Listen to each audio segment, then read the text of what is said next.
யோவான் స్వార్థ 6వ అధ్యాయం 6వ అధ్యాయము 53 54 వాసికలం 53 54 వాక్యములను చదవండి.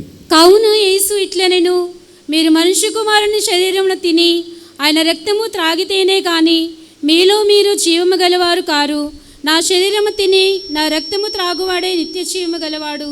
అంత్యదినమున నేను వానిని లేపుదును. கர்த்தருடைய பரிசுத்த நாமத்துக்கு மகிமை உண்டாவதாக. ప్రభువుకి పరిశుద్ధ నామమునకు మహిమ కలుగును. தெளிவான 2 வசனங்கள் இருக்கிறது. ఇక్కడ తేటగా 2 వాక్యములు ఉన్నాయి. என் மாம்சத்தை புசித்து என் இரத்தத்தை பானம் பண்ணுகிறவனுக்கு நித்திய ஜீவன் உண்டு.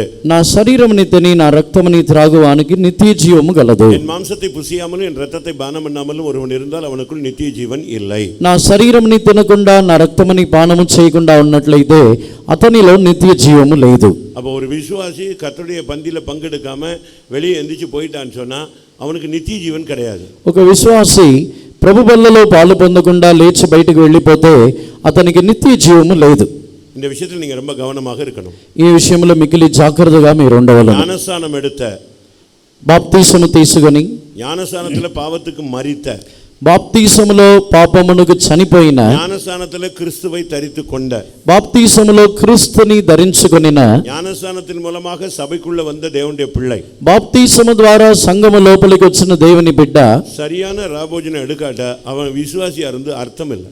సరైన ఒక ప్రభు బల్ల పాలు పొందకపోతే విశ్వాసిగా ఉండి అర్థం లేదు. நான் சொல்றது சரிதானா? உங்களுக்கு புரிஞ்சுதா? నేను చెప్పేది సరేనా? మీకు అర్థమైందా? ஒருவேளை நீங்க அடுத்த ராபோஜனம் எடுக்கலாம்னு நினைக்கலாம். ఒకవేళ తర్వాత ప్రభు బల్లలో పాలు పొందవచ్చు అని అనుకోవచ్చు. நம்ம மெல்ல எடுத்துக்கலாம், మెల్లగా తీసుకోవచ్చు. 6 மாசம் கழிச்சு எடுத்துக்கலாம். 6 నెలల తర్వాత తీసుకోవచ్చు. ஒரு தப்பு பண்ணா நமக்கு 6 மாசம் பனிஷ்மென்ட், அதுக்கு பிறகு நம்ம வந்து எடுத்துக்கலாம். ఏదైనా తప్పు చేస్తే 6 నెలల పనిష్మెంట్, 6 నెలల తర్వాత తీసుకోవచ్చు. இப்படிலாம் நீங்க நினைக்கிறீங்க. ఇలా మీరు అనుకోవచ్చు. அது ஒரு தவறான ஒரு அனுபவம். అది ఒక తప్పైన ఒక అనుభవం. இன்னைக்கு ராபோஜனம், ఈ రోజు ప్రభు వల్ల இந்த ராபோஜனத்தை எடுக்காம நீங்க போகலாம். ఈ ప్రభు వల్ల పాలు పొందకుండా మీరు వెళ్ళిపోవచ్చు. ఒకవేళ இன்னும் ஒரு 3 மாசம் கழிச்சு அடுத்த ராபோஜனம் இருக்கும். ఇంకా ఒక 3 నెలల తర్వాత నెక్స్ట్ ప్రభు వల్ల ఉంటుంది. இதுக்கு முன்னால, ఇంతకు ముందు நீ மரித்து விட்டால், నీవు చనిపోయినట్లయితే பரலோகம் போவாயா? పరలోకమునకు వెళ్ళదవా? சொல்லுங்க, చెప్పండి. இந்த ராபோஜனம் நீங்க எடுக்காம போயிடுறீங்க. ఈ ప్రభు వల్ల పాలు పొందకుండా మీరు వెళ్ళిపోతున్నారు అనుకోండి. அடுத்த ராபோஜனம் எடுத்துக்கலாம்னு நினைக்கிறீங்க. அடுத்த ராபோஜனத்துக்கு முன்னால ஓட்டம் ஃபைனல் பண்ணிட்டாருன்னு வச்சுக்கோங்களேன். నెక్స్ట్ ప్రభు బల్లలో పాలు పొందవచ్చు అనుకుంటున్నారు. అంతలోపు దేవుడు మీ పరుగుని ముగించేశారు అనుకోండి. அந்த நபர் பரலோகம் போவாரா போக மாட்டாரா? ఆ వ్యక్తి పరలోకమునకు వెళ్తాడా వెళ్ళడా? இல்ல, లేదు. நாள் வாழ்ந்ததுக்காக ஏதாவது ஒரு இடம் கொடுப்பார் அப்படின்னு நினைக்கலாம். లేదు, ఇన్ని రోజులు జీవించినందుకు ఏదో ఒక చోటు ఇస్తారు అనుకుంటున్నారా? மாம்சத்தை புசியாமலும் என் இரத்தத்தினை பானம் பண்ணாமலும் இருந்தால் அவனுக்குள் என்ன இல்லை? నిత్య జీవన్ இல்ல. నా శరీరముని తినకుండా నా రక్తముని త్రాగకుండా ఉన్న వానిలో నిత్య జీవము లేదు. பார்வைக்கு உங்களுக்கு ஒரு அப்பமா தெரியும், చూడడానికి ఒక రొట్టె లాగా ఉండొచ్చు, இல்ல ஒரு ரசமா தெரியும், ఒక ద్రాక్ష రసం లాగా ఉండొచ్చు. ஆனா இது உள்ள போகும் பொழுது உங்களுக்கு எப்படி மாறுது? కానీ ఇది లోపలికి వెళ్ళినప్పుడు ఎలా మారుచున్నది? சொல்லுங்க, చెప్పండి. నిత్య జీవనాయి మారు, నిత్య జీవముగా మారుచున్నది. நம்ம பார்வைக்கு தான் அது ரொட்டி, మన చూపులకి అది రొట్టె. ஜெபிச்சு அதை நீங்க உள்ள புசிக்கும் பொழுது, ప్రార్థించి దానిని మనం పుచ్చుకున్నప్పుడు அது இயேசுவின் சரீரம், అది యేసు ప్రభు యొక్క శరీరము, அது இயேசுவின் ரத்தம், అది యేసు ప్రభు యొక్క రక్తము. நீங்க ஒருவேளை இந்த சம்பவத்தை கேள்விப்பட்டிருக்கலாம். ఒకవేళ మీ ఆ సంభవముని మీరు విని ఉండవచ్చు. ஒரு இடத்துல ஒரு புதிய சகோதரி ஒரு சபைக்கு போனாங்க. ఒక చోట్లో ఒక కృత ఆత్మ ఒక సంఘమునకు వెళ్ళి ఉన్నారు. கொஞ்ச நாள் கழிச்சு அங்க ஞானஸ்நானம் எடுத்துக்கிட்டாங்க. కొన్ని రోజుల తర్వాత ఆ సహోదరి బాప్తీసం తీసుకున్నారు. அப்படி அவங்க சர்ச்சுக்கு போயிட்டே இருக்கிறாங்க. ఆ చర్చికి కొనసాగుతూ వెళ్తున్నారు. அவங்களுக்கு அதிகமான சத்தியம் தெரியாது, ఆమెకి ఎక్కువగా సత్యములు తెలియదు. அவங்க வீட்டுக்காரர் ரட்சிக்கப்படல, వారు తన యొక్క భర్త రక్షణ పొందలేదు. ஒரு நாள் அவங்க சர்ச்சு முடிஞ்சு வந்த உடனே, ఒకరోజు ఆ చర్చి ముగించి వచ్చిన వెంటనే அந்த புருஷன் சொன்னா இனிமே நீ கோயிலுக்கு போக கூடாதுன்னு. ఆ భర్త చెప్పి ఉన్నాడు, ఇక మీద నువ్వు చర్చికి వెళ్ళకూడదని చెప్పి ఉన్నాడు. அப்ப அந்த சகோதரி சொன்னாங்க, అప్పుడు ఆ సహోదరి చెప్పి ఉన్నది, ஒரு వారం மட்டும் நான் போறேன், ఒక వారం మాత్రం నేను వెళ్తాను, அதுக்கு பிறகு நான் போகலன்னு. దానికి తర్వాత నేను వెళ్ళనని చెప్పింది. எதற்குன்னு கேட்டா, ఎందుకని అడిగాడు. ஏன்னா அந்த சபையில அன்னைக்கு அனௌன்ஸ் பண்ணியிருந்தாங்க, ఎందుకంటే ఆ సంఘములో ప్రకటించి ఉన్నారు, அடுத்த வாரம் இயேசுவின் ரத்தம் உங்களுக்கு கொடுக்கப்படும், తర్వాత నెక్స్ట్ వచ్చే వారము యేసు ప్రభు యొక్క రక్తము మీకు ఇవ్వబడును, இயேசுவின் சரீரம் உங்களுக்கு கொடுக்கப்படும், యేసు ప్రభు యొక్క శరీరం మీకు ఇవ్వబడును, அடுத்த வாரம் வாங்க, తర్వాత వారం రండి. ஞானஸ்நானம் எடுத்த எல்லாருக்கும் கர்த்தருடைய பந்தியில உங்களுக்கு கொடுக்கப்படும். బాప్తిసం తీసుకున్న అందరికీ ప్రభు బలిలో మీకు ఇవ్వబడుద్ది. பட் அந்த சகோதரிக்கு அதை பத்தி தெரியாது. కానీ ఆ సహోదరికి దాని గురించి తెలియదు. அதனால புருஷன் சொல்லிச்சு, అందుకని భర్తతో చెప్పింది, அடுத்த வாரம் நான் போயிட்டு ஒரு வாரம் போயிட்டு வந்துடுறேன். వచ్చే వారం మాత్రం నేను వెళ్ళి ఒక వారం మాత్రం వెళ్ళి వచ్చేస్తాను. ஏன்னா அடுத்த வாரம் இயேசுவின் சரீரத்தை கொடுக்குறேன்னு இருக்கேன். ఎందుకంటే వచ్చే వారం యేసు ప్రభువుకి శరీరముని ఇస్తానన్నారు. இயேசுவின் ரத்தம் கொடுக்குறேன்னு சொல்லியிருக்காரு. యేసు ప్రభువుకి రక్తముని ఇస్తానన్నారు. அந்த புருஷன் சொன்னா, ఆ భర్త చెప్పి ఉన్నాడు, 2000 வருஷத்துக்கு முன்னால வந்தாலும் செத்து போயிட்டாரு. 2000 సంవత్సరములకు ముందుగా ఆయన చనిపోయాడు. அவருடைய ரத்தம் எப்படி கிடைக்கும்? ఆయన రక్తం ఎలా దొరికిద్ది? அவருடைய சரீரம் எப்படி கொடுப்பாங்க? ఆయన శరీరముని ఎలా ఇస్తారు? இது ஏமாற்று வேலை. ఇది మోసం చేసే పని. சரி, நீ నెక్స్ట్ వీక్ చర్చికి పో. సరే, నువ్వు వచ్చే వారం వెళ్ళు. ஆனா வரும்போது, కానీ వచ్చినప్పుడు அங்க கொடுக்கிற இயேசுவின் ரத்தத்தையும் இயேசுவின் சரீரத்தையும் இங்க கொண்டு வரணும். అక్కడ ఇచ్చే యేసు ప్రభు యొక్క రక్తముని యేసు ప్రభు యొక్క శరీరముని ఇక్కడికి తీసురా. இந்த சகோதரிக்கு அது என்னன்னே தெரியாது. ఈ సహోదరికి అది ఏంటో తెలియదు. அது சரின்னு சொல்லிச்சு. సరే అని చెప్పింది. அடுத்த வாரம் கோயிலுக்கு போயிச்சு. వచ్చే వారం చర్చికి వెళ్ళింది. கூட்டம் முடிந்தது. కూటం అయిపోయిన వెంటనే எல்லாரும் வரிசையில உட்கார்ந்தாங்க. అందరు వరుసలో కూర్చున్నారు. எல்லாருக்கும் கர்த்தருடைய பந்தியில அந்த பாஸ்டர் ஜெபிச்சு அப்பத்தை பிச்சு கொடுத்துக்கிட்டே வராரு. ఆ ప్రభు బల్లలో అందరికీ పాస్టర్ గారు ప్రార్థన చేసి ఆ రొట్టెని చింపి ఇస్తూ వస్తున్నారు. இவங்க பாக்குறாங்க, వీళ్ళందరూ చూస్తున్నారు. அவங்க எல்லாரும் வாங்குறாங்க, వాళ్ళందరూ తీసుకుంటున్నారు, இவங்க முன்னி சாப்பிட்டுறாங்க. ప్రార్థన చేసి దాన్ని పుచ్చుకుంటున్నారు. இப்போ இந்த சகோதரி கிட்ட வந்தாச்சு. ఇప్పుడు ఈ సహోదరి దగ్గరికి వచ్చారు. இவங்களும் கையை நீட்டினாங்க, கொடுத்துட்டாங்க. వీరు కూడా చేతులు చాపారు, ఇచ్చారు. வாங்கி பார்த்தா என்னது? తీసుకొని చూస్తే ఏముంది? என்னது? ఏముంది చెప్పండి, சொல்லுங்க. చేతిలో ఏముంది చెప్పండి? ஒரு பிரெட்டு பிச்சு, ஒரு சின்னோண்டு ஒரு கொஞ்சோண்டு ஒரு பிரெட்டை பிச்சு கையில் கொடுத்துட்டு அந்த பாஸ்டர் போயிட்டாரு. కొంచెం ఆ బ్రెడ్ ముక్కని ఆ చేతిలో ఇచ్చేసి ఆ పాస్టర్ గారు వెళ్ళిపోయారు. இப்போ புருஷன் கேட்டிருக்கிறான். ఇప్పుడు భర్త అడిగాడు. எல்லாரும் சாப்பிட்ட மாதிரி சாப்பிட முடியாது, అందరు తిన్నట్టు తినలేరు. கையை எடுத்து மூடிச்சு. ఆ చేతిలో మూసుకుని అలా இப்போ పెట్టుకుంది. அடுத்த ரசம் வருது. నెక్స్ట్ ద్రాక్ష రసం వస్తుంది. இயேசுவின் ரத்தம்னு சொல்லி கொடுக்குறாரு. యేసు ప్రభు యొక్క రక్తం అని చెప్పి ఇస్తున్నారు. எல்லாருக்கும் வாயில ஊதிக்கிட்டே வராங்க. అందరికి నోట్లో పోస్తూ వస్తున్నారు. வாங்கி வாங்கி குடிக்கிறாங்க. అందరు తీసుకుని తాగుతున్నారు. இந்த சகோதரிக்கு ஒண்ணுமே புரியல. ఈ సహోదరికి ఏం అర్థం అవ్వలేదు. இயேசுவின் ரத்தம் தரேன்னாங்க. அதுக்குள்ள இந்த சகோதரி டைம் வந்துருச்சு. கிட்ட வந்து என்ன செஞ்சிட்டான்? தான்ல வாயில ஊதிட்டான். ఆ యేసు ప్రభు యొక్క రక్తము అంతలోపు ఈ సహోదరి దగ్గరికి వచ్చేసారు. నోట్లో రక్తం పోసారు, తాగేశారు. ரசம் உள்ள போயிடுச்சு. ఆ ద్రాక్ష రసం లోపలికి వెళ్ళిపోయింది. இதுக்கு என்ன பண்ணனே தெரியல. ఈ సహోదరికి ఏం చేయాలో తెలియట్లేదు. புருஷன் போய் சொன்னா அடிப்பான். భర్త దగ్గరికి వెళ్ళి చెప్తే కొడతాడు. வேற வழி இல்லாம திரும்பி கூட்டத்தை முடிச்சு இந்த அப்பத்தை மட்டும் சாப்பிடல. ఈ రొట్టెని మాత్రం తినకుండా వేరే దారి లేకుండా కూట ముగించి వెళ్ళింది. வீட்டுக்கு போயிடுச்சு. ఇంటికి వెళ్ళింది. அதுக்கு ரொம்ப ஒரு பயம். இப்படி ஆகிப்போச்சு. கடைசியில் இயேசுவின் ரத்தம் இயேசுவின் சரீரம். நாங்கள் கடைசியில் ஒரு அப்பம் ஒரு கொஞ்சம் ஜூஸ் குடிச்சு அனுப்பிட்டாங்களே. ఇలా అయిపోయింది. చాలా భయంతో యేసు ప్రభు శరీరం రక్తం అన్నారు, రొట్టె ముక్కనిచ్చి పంపించేశారు. ஊர் சுற்றிட்டு இருக்கவன் அன்னைக்கு வீட்டில் இருக்கிறான். ఆ రోజు భర్త బయట తిరిగేవాడు, ఆ రోజు ఇంట్లో ఉన్నాడు. இது போன உடனே கேட்டான், இயேசுவின் சரீரம் கொடுக்குறேன்னு சொன்னாங்கல்ல, இயேசுவின் ரத்தம் கொடுக்குறாங்கன்னு சொன்னாங்கல்ல, கொண்டு வந்தியா? கொடுத்தானா? கொண்டு வந்து. ఈమె వెళ్ళిన వెంటనే అడిగాడు, యేసు శరీరం రక్తం ఇస్తానన్నారు కదా, తీసుకొచ్చావా? ఇవన్నాడు. இந்த சகோதரிக்கு ஒண்ணுமே சொல்ல முடியல. ఈ సహోదరికి ఏం చెప్పాలో తెలియట్లేదు. கையை மூடிட்டு அமைதியா நின்றுடுச்சு. ఆ చేతులు మూసుకొని అలా మౌనంగా నిలబడిపోయింది. அவன் வந்தான். అతడు వచ్చాడు. இதை கையை மூடி இருக்கிறத பார்த்தான். చేతులు మూసుకొని ఉండటం చూశాడు. உடனே கையை பிடிச்சி இழுத்துட்டான். వెంటనే చేతులు పట్టుకొని లాగేశాడు. கையை திறந்தா చేతులు తీస్తే கை ஃபுல்லா ரத்தம், చెయ్యంతా రక్తం, அப்படி பச்சை ரத்தம். அப்பதான் பிச்சை எடுத்த அந்த ரத்தம் அப்படி வலியுது. இதுக்கே பயந்துருச்சு. అప్పుడే ఆ కారుచున్న ఆ రక్తము కారుచున్నది. ఈ సహోదరి భయపడిపోయింది. ஏன்னா அதுக்கு கையில வாங்கும்போது எப்படி இருந்துச்சு? அது ఎందుకంటే చేతిలో తీసుకున్నప్పుడు ఎలా ఉంది? ரோட்ல கொண்டு வரும்போதெல்லாம் பார்த்து பார்த்து பயந்துட்டு வரும்போதெல்லாம் எப்படி இருக்கு? రోడ్డు మీద తీసుకొచ్చినప్పుడు ఎలా ఉంది? రొట్టెగా ఉంది. ஆனா இப்போ புருஷன் கையை பிடிச்சி இழுக்கும் போது கை முழுசு ரத்தம் அப்படியே ஒட்டுது, கொட்டுது, அப்படி இது நடுங்கிடுச்சு. கையில பாத்தீங்கன்னா நடுவுல ஒரு கறி துண்டு இருந்துச்சு.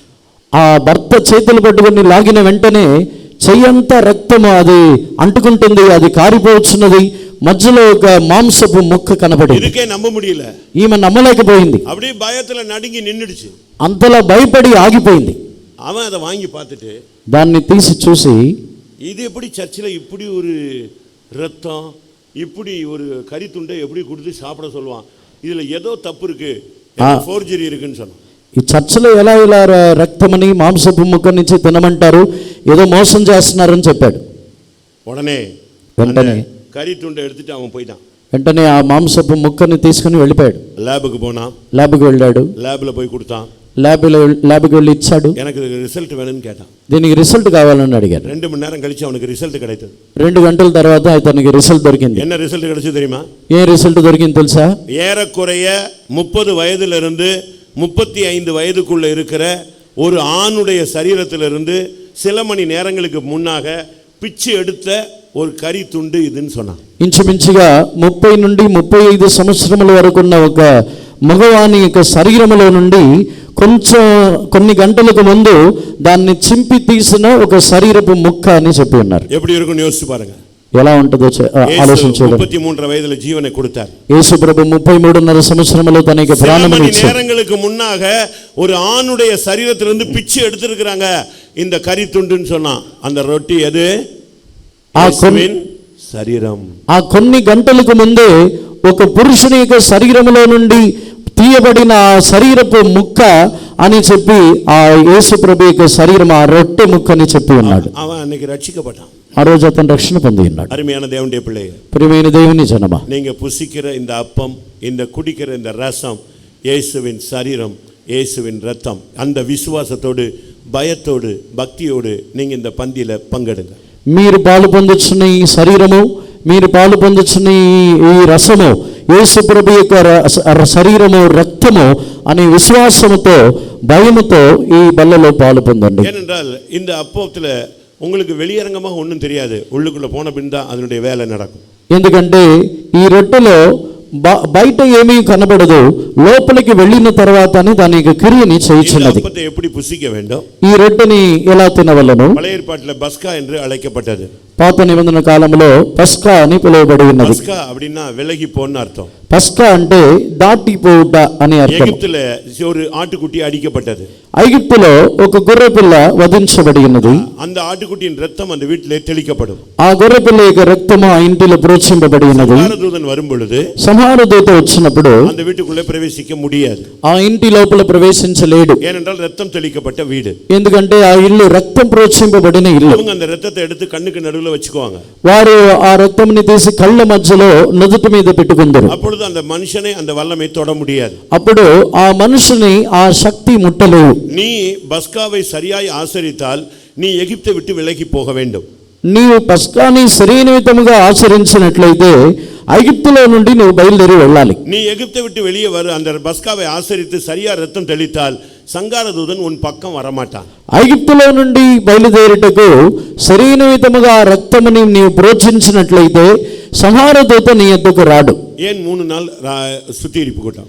ఎందుకు 3 దినములు శుద్ధీకరణ కూటములు? நீ உணரும்படியாக, నీవు గ్రహించుటకు, நீ பயப்படும்படியாக, నీవు భయపడుటకు, நீ உன்னை தாழ்த்தும்படியாக, నీవు నిన్ను తగ్గించుకొనుటకు, உன்னை ஒப்புரவாக்கும்படியாக, నిన్ను సమాధానపరచుకొనుటకు, மற்றவர்களுக்கு நீ மன்னிக்கும்படியாக, ఇతరులను క్షమించుటకు, உன்னை நீயே நிதானித்து அறியும்படியாக, నిన్ను నీవే పరిశీలించి తెలుసుకొనుటకు. நீ சரியான நிலவரத்துல தான் நீங்க ராபோஜனத்துல வந்து உட்காரணும். సరైన విధములోనే మీరు ప్రభు బల్లలో పాలు పొందాలి. 1 కొరింథీయర్ 1 కొరింథీయులకు 5వ అధ్యాయం 5వ అధ్యాయము 8వ వచనத்துல 8వ వాక్యమునందు ఏర్పాటు పస్కా எப்படி நாம் ఆచరిக்க வேண்டும்?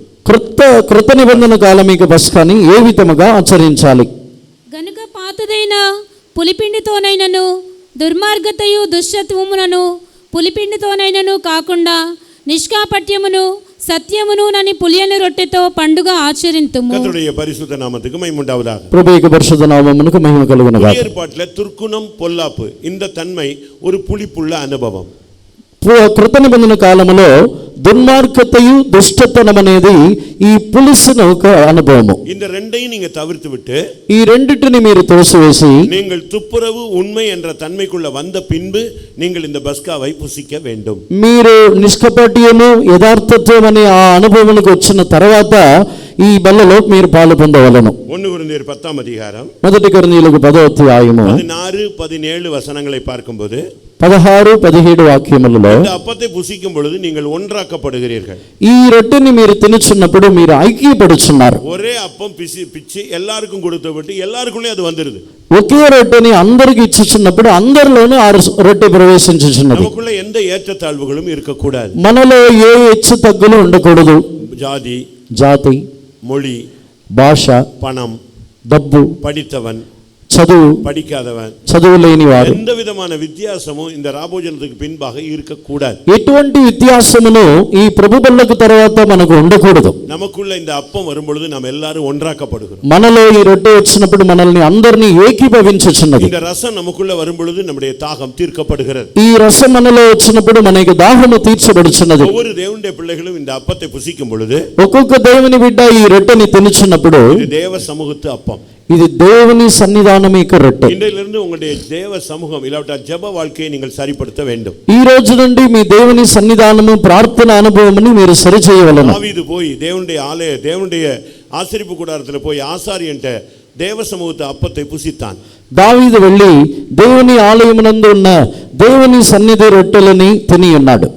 இந்த அப்பத்தை புசித்த பின்பு நீங்கள் இஷ்டத்துக்கு வாழக்கூடாது. ఈ రొట్టెని మీరు తినిన తర్వాత మీ ఇష్టమునకు జీవించకూడదు. நீங்கள் கர்த்தருக்காக வாழக்கூடியவர்களாய் மாற வேண்டும். మీరు ప్రభు కొరకు జీవించేవారై మారవలెను. இந்த அப்பத்துக்கு இன்னொரு பெயர் பரிசுத்த அப்பம். ఈ రొట్టెకి మరొక పేరు పరిశుద్ధమైన రొట్టె. இந்த அப்பத்தை புசிக்கும் போது ఈ రొట్టెని తినుచున్నప్పుడు உங்களுடைய வாழ்க்கையில பரிசுத்தம் உண்டாகணும். మీ జీవితంలో పరిశుద్ధత కలగవలెను. ராபோஜனம் எடுத்துட்டோம், நீங்க பரிசுத்தமாகலைன்னா பிரயோஜனம் இல்லை. ప్రభు బలిలో పాలు పొంది పరిశుద్ధముగా మారకపోతే ప్రయోజనం లేదు. பரிசுத்தம் இல்லாமல் ஒருவனும் தேவனை தரிசிப்பதில்லை. పరిశుద్ధత లేకుండా ఎవడనూ దేవుని చూడలేడు. பரிசுத்தத்துல பல பகுதிகள் இருக்கிறது. పరిశుద్ధతలో అనేక అనుభవములు ఉన్నాయి. நீங்கள் சரியான பரிசுத்தத்தை பெற்றுக்கொள்ள வேண்டும். మీరు సరైన పరిశుద్ధతని పొందుకొనవలెను. ஆண்டவர் சொல்லுகிறார், நான் பரிசுத்தர்.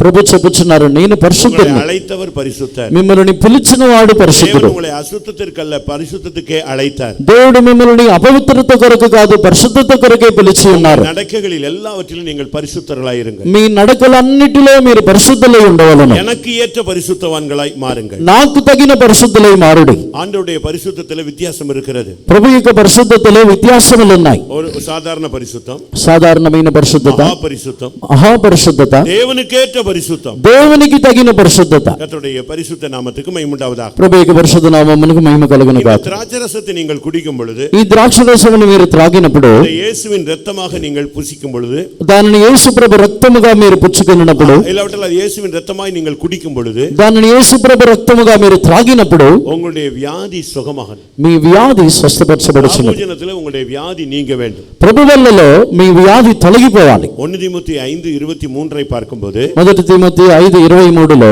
உன் வயிற்றுக்காக கொஞ்சம் திராட்சரசத்தை கூட்டிக்கொள் என்று சொல்லப்பட்டிருக்கிறது. మీ కడుపు జబ్బు కొరకు ద్రాక్షరసముని చేర్చుకొనుము. கர்த்தருடைய பரிசுத்த நாமத்துக்கு மகிமை உண்டாவதாக. ప్రభు యొక్క పరిశుద్ధ నామమునకు మహిమ కలుగును గాక. 10 அதிகாரம் 34 வசனத்தை பார்க்கும்போது, లూకా 10:34 చూసినప్పుడు சொல்லப்பட்டிருக்கிறது, అక్కడ ఏమని చెప్పబడి ఉన్నది? காயப்பட்டு கிடக்கிற மனிதனுக்கு திராட்சரசத்தை கொண்டு போய் அதில் ஊற்றின பொழுது அவனுடைய காயம் ஆற்றப்படுகிறது. ఒక గాయపరచబడిన మనిషి యొక్క గాయములో ద్రాక్షరసమని పోసినప్పుడు ఆ గాయము స్వస్థపరచబడి ఉన్నది. சங்கீதம் 104:15 பார்க்கும்போது, 104వ కీర్తన 15వ వాక్యములో, ஒரு நீங்கள் இந்த திராட்சரசத்தை புசித்த பின்பு துக்கமா இருக்க வேண்டியதில்லை, உங்களுடைய இருதயத்துல கர்த்தர் ஒரு மகிழ்ச்சியை கொடுப்பார். ఈ ద్రాక్షరసముని మీరు త్రాగిన తర్వాత మీరు దుఃఖముగా ఉండనక్కర్లేదు, దేవుడు మీకు సంతోషాన్ని మీ హృదయంలో ఇచ్చును. சகரியா 9:17 பார்க்கும்போது, జకరియా 9:17 చూచినప్పుడు, திராட்சரசம் கன்னிகைகளை வளர்க்கும். క్రొత్త ద్రాక్షరసము కన్యకలని పెంచును. நாம் கிறிஸ்துவுக்கு ஒரு மனைவியாக கற்புள்ள கன்னிகையாக நியமிக்கப்பட்டிருக்கிறோம். మనం క్రీస్తుకి మనం పవిత్రాలైన కన్యకగా నియమించబడి ఉన్నాం. அப்படியானால் நாம் இந்த நாட்களில் ஆவிக்குரிய ஜீவிதத்தில் வளர வேண்டும். అలాగైతే మనం ఆత్మీయ జీవితంలో ఎదగవలను. ராபோஜனத்தில் நீங்க பங்கெடுக்கும் பொழுது நீங்கள் கிறிஸ்துவுக்குள்ளே வளருகிறீர்கள். ప్రభు బలలో మీరు పాలు పొందుచున్నప్పుడు మీరు క్రీస్తులో ఎదుగుచున్నారు. கர்த்தருடைய பரிசுத்த நாமத்துக்கு மகிமை உண்டாவதாக. ప్రభు యొక్క పరిశుద్ధ నామమునకు మహిమ కలుగును గాక. இப்போ సబ్జెక్టుக்கு வர்றேன். ఇప్పుడు నేను సబ్జెక్టుకు వస్తాను. அப்போஸ்தலர் అపోస్తలుల కార్యములు 27 34 வசனம் 35 36 வசனம் 34 35 36. తెల్లవారుచుండగా పౌలు 14 దినముల నుండి మీరేమియో పుచ్చుకొనక ఉపవాసముతో కనిపెట్టుకుని ఉన్నారు గనుక ఆహారము పుచ్చుకొనుడని మిమ్మల్ని వేడుకొనుచున్నాను. ఇది మీ ప్రాణరక్షణకు సహాయమగును. మీలో ఎవని తల నుండి ఒక వెంట్రుకైనను నశింపదని చెప్పొచ్చు. ఆహారము పుచ్చుకొనుడని అందరినీ బ్రతిమాలెను. ఈ మాటలు చెప్పి ఒక రొట్టె పట్టుకుని అందరెదుట దేవునికి కృతజ్ఞతాస్తుతులు చెల్లించి దాన్ని విరిచి తినసాగెను. అప్పుడు అందరూ ధైర్యము తెచ్చుకొని ఆహారము పుచ్చుకొనిరి. கர்த்தருடைய பரிசுத்த நாமத்துக்கு மகிமை உண்டாவதாக. ప్రభు యొక్క పరిశుద్ధ నామమునకు మహిమ కలుగును గాక. భోజనం பண்ணும்படி நான் உங்களை வேண்டிக் கொள்கிறேன். మీరు అందరూ భోజనము చేయవలనని మిమ్మల్ని బ్రతిమాలుచున్నాను. இன்றைக்கு மெசேஜ் அதுதான். ఈరోజు మెసేజ్ అది. భోజనం பண்ணும்படி உங்களை நான் வேண்டிக் கொள்கிறேன். మీరందరూ భోజనము చేయవలనని నేను బ్రతిమాలుచున్నాను. அது நீங்கள் தப்பி பிழைக்க உங்களுக்கு உதவும். ఆ భోజనము మీరు తప్పించుకొని బ్రతుకుటకు అది మీకు సహాయము చేయును. உங்க தலையிலிருந்து ஒரு மயிரும் கீழே விழாது. మీ తల నుండి ఒక ఎంట్రికైనను రాలదు. இப்படி சொல்லி அவன் புசித்தான், எல்லாரும் புசித்தார். ఈలాగు చెప్పి అతడు భోజనము చేసి ఉన్నాడు, అందరూ తిని ఉన్నారు. భోజనం பண்ணும்படி நானும் உங்களை இப்பொழுது வேண்டிக் கொள்கிறேன். భోజనము చేయవలనని నేనును మిమ్మల్ని బ్రతిమాలుచున్నాను. கர்த்தருடைய భోజனம், ప్రభు భోజనము. சாப்பாடு இருக்கா எல்லாருக்கும்? அது ரெண்டாவது, அது அன்பின் விருந்து. இதுதான் கர்த்தருடைய பந்தி. తర్వాత పెట్టి భోజనం వచ్చి అది ప్రేమ విందు, ఇది ప్రభు భోజనం. இதுல நீங்க பங்கெடுக்கணும். దీనిలో మీరు పాలు పొందాలి. அதுல எல்லாருமே பங்கெடுப்பாங்க, దాంట్లో అందరు పాలు పొందుతారు. ஆனா இதுல பங்கெடுக்கும் பொழுதுதான் దీంట్లో పాలు పొందినప్పుడే நீ தப்பி பிழைக்க முடியும். నీవు తప్పించుకొని బ్రతకగలవు. భోజనం பண்ணும்படி நான் உங்களை வேண்டிக் கொள்கிறேன். భోజనము చేయవలనని నేను మిమ్మల్ని బ్రతిమాలుచున్నాను. ஒருவேளை ఒకవేళ நீங்க ராபோஜனம் எடுக்க தகுதி இல்லைன்னு நினைக்கலாம். మీరు ప్రభు వల్ల తీసుకోవడానికి యోగ్యత లేదని అనుకోవచ్చు. ஒருவேளை ఒకవేళ ராபோஜனம் எடுக்க மாட்டேன்னு ஒரு முடிவோடு வந்திருக்கலாம். ప్రభు వల్ల నేను తీసుకోను అనే ఒక తీర్మానంతో వచ్చి ఉండొచ్చు. ஒருவேளை நீங்க சுத்திரி கூட்டத்துக்கு வராம இருந்திருக்கலாம். ఒకవేళ మీరు ఈ శుద్ధీకరణ కూటములకి రాకుండా ఉండి ఉండొచ్చు. இந்த ராபோஜனம் இல்ல, எத்தனையோ ராபோஜனம் நீங்க எடுக்காமல் இருக்கலாம். ఈ ప్రభు వల్లే కాదు, చాలా ప్రభు వల్ల ఆరాధనలో మీరు పాలు పొందలేదు. அங்க பைபிள் சொல்லுகிறது 14 நாளா அவங்க ஒண்ணுமே சாப்பிடல. ఇక్కడ బైబిల్ చెప్పుచున్నది 14 దినములుగా వారు ఏమీ తినకుండా ఉండేది. எத்தனையோ விசை நீ ராபோஜனத்தை நீங்க கட் பண்ணி ஒதுங்கி ஓடிகிறாய். ఎన్నో సందర్భముల్లో నీవు ప్రభు వల్లలో పాలు పొందకుండా కట్ చేసి పారిపోవచ్చున్నావు. நீ அப்படி போக போக உனக்கு சூரியன் தென்படாது. నీవు అలా వెళ్ళుచుండగా నీకు సూర్యుడు కనబడదు. நீ போக போக உனக்கு நட்சத்திரம் உதவி செய்யாது. నీవు వెళ్ళుచుండగా నక్షత్రము నీకు సహాయం చేయదు. கர்த்தருடைய பரிசுத்த நாமத்துக்கு மகிமை உண்டாவதாக. ప్రభు యొక్క పరిశుద్ధ నామమునకు మహిమ కలుగునగా. யார் இந்த சூரியன்? ఎవరు ఈ సూర్యుడు? நீங்கள் அப்போஸ்தலர் 27ல பார்க்கும்போது, మీరు అపోస్తలులు 27లో చదివినప్పుడు 20వ వచనం వాసియంగా 20వ వాక్యముని చదవండి. మూడవ దినమందు తమ చేతులారా ఓడ సామాగ్రి పారవేసిరి. కొన్ని దినములు సూర్యుడైనను నక్షత్రములైనను కనబడక. பாருங்க, கொஞ்ச நாளா நீங்க சூரியனை பார்க்கல, நட்சத்திரத்தை பார்க்கல. కొన్ని దినములుగా సూర్యుడైనను నక్షత్రములైనను మీరు చూడలేదు. யார் இந்த சூரியன்? ఎవరి ఈ సూర్యుడు? சங்கீதம் కీర్తనలు 84 84 11 பார்க்கும்போது 11వ వాక్యముని చూసినప్పుడు, దేవుడైన యెహోవా సూర్యుడను కేడమునై ఉన్నాడు. தேவனாகிய கர்த்தர் சூரியனாக இருக்கிறார். దేవుడైన యెహోవా సూర్యుడై ఉన్నారు. ராபோஜனம் எடுக்காததுக்கு காரணம், நீ கொஞ்ச நாளா தேவனோடு உள்ள ஐக்கியத்தை நீ இழந்திருக்கிற. ప్రభు వల్ల తీసుకోకపోవడానికి కారణం, నీ కొన్ని దినములుగా దేవునితో ఉన్న ఐక్యతని పోగొట్టుకొని ఉన్నావు. மல்கியா 4:2 பார்க்கும்போது, మలాకి 4:2లో அவருக்கு பயந்தவர்கள் மேல் நீதியின் சூரியன் உதிக்கும். ఆయన యందలి భయభక్తులు గల వారి మీద నీతి సూర్యుడు ఉదయించును. அப்ப நீ எவ்வளவோ நாளா ஆண்டவரோடு உள்ள தொடர்பை இழந்ததனால தான் உனக்கு ராபோஜனம் எடுக்கக்கூடிய ஒரு மனசாட்சி சுத்தம் இல்லை. ఎన్నో దినములుగా దేవునితో ఉన్న సహవాసముని నువ్వు పోగొట్టుకున్నందునే ప్రభు వల్ల తీసుకొనుటకు మనసాక్షి ఒప్పుకొనటం లేదు. அதுதான் அங்க தவறு. అదే ఇక్కడ తప్పు. రెండవది, அங்க நட்சத்திரத்தை அவர்கள் பார்க்கவில்லை. అక్కడ వారు నక్షత్రమని వారు చూడలేదు. நட்சத்திரம் என்பது தேவனுடைய ஊழியர்களை காண்பிக்கிறது. నక్షత్రం అనేది దేవుని యొక్క సేవకులని చూపించుచున్నది. ஊழியர்களோடு சரியான ஐக்கியம் இல்லாத போது நீ ராபோஜனம் எடுக்கிறதுக்கு தடுமாறுகிறாய். నీవు సేవకులతో సరైన ఒక ఐక్యత లేకపోయినప్పుడు ప్రభు వల్ల తీసుకొనుటకు నీవు కలవరపడుచున్నావు. நீங்கள் வெளிப்படுத்தல் 1ஆம் அதிகாரத்துல பார்க்கும் பொழுது, నీవు ప్రకటన గ్రంథం 1వ అధ్యాయంలో చూసినప్పుడు கடைசி வசனத்துல பார்க்கலாம். చివరి వాక్యములో చూడొచ్చు. 2ஆம் அதிகாரம் 1ஆம் வசனத்திலும் பார்க்கலாம். 2వ అధ్యాయం 1వ వాక్యములోను చూడొచ్చు. அந்த 7 நட்சத்திரங்கள் 7 சபையின் தூதர்களாம். ఆ 7 నక్షత్రములు 7 సంఘం యొక్క దూతలు. அநேகரை நீதிக்கு உட்படுத்துகிறவர்கள், అనేకులని నీతి మార్గములో నడిపించేవారు. அவர்கள் நட்சத்திரங்களைப் போல பிரகாசிக்கிறார்கள் என்று வேதம் சொல்லுகிறது. వారు నక్షత్రముల వలె ప్రకాశించుదురని పరిశుద్ధ గ్రంథం చెబుతున్నది. தானிయేல்ல நாம் பார்க்கும் பொழுது, దానియేలు గ్రంథములో చూసినప్పుడు 2ஆம் அதிகாரம் 12వ అధ్యాయము 3ஆம் వచనத்துல நீங்கள் அதை பார்க்கலாம். 3వ వాక్యములో దానిని చూడొచ్చు. இந்த நட்சத்திரம் என்பது ఈ నక్షత్రం అనేది தேவனுடைய ஜனங்களுக்காக யுத்தம் பண்ணக்கூடிய ஊழியர்களை காண்பிக்கிறது. దేవుని జనుల కొరకు యుద్ధము చేయుచున్న సేవకులను చూపించుచున్నది. உங்களுடைய பிரச்சனைகள், మీ సమస్యలు, உங்களுடைய வேதனைகள், మీ వేదనలు, இப்படிப்பட்ட நேரங்கள்ல இவங்க உங்களுக்காக யுத்தம் பண்ணுவாங்க. ఇటువంటి సమయంలో వీరు మీ కొరకు యుద్ధము చేయుదురు. நியாயாதிபதிகள் న్యాయాధిపతులు 5ஆம் அதிகாரம் 5వ అధ్యాయము 20ஆம் వచనத்துல, 20వ వాక్యమునందు, நட்சத்திரங்கள் தங்கள் அயனங்களிலிருந்து சிசராவோடு போராடின. నక్షత్రములు తమ తమ స్థానములో నుండి సిసేరాతో యుద్ధము చేసెను. இப்ப கொஞ்ச நாளா நீ రాబోజనం எடுக்கல.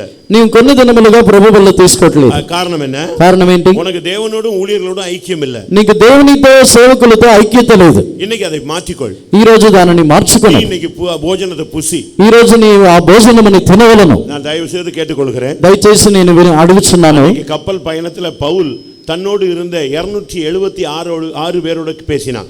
ఆ రోజు ఆ ఓడ ప్రయాణములో పౌలు తనతో ఉన్న 276 మందితో మాట్లాడి ఉన్నాడు. అపోస్తలుల 27:37 அந்த కౌంటింగ్ இருக்கு.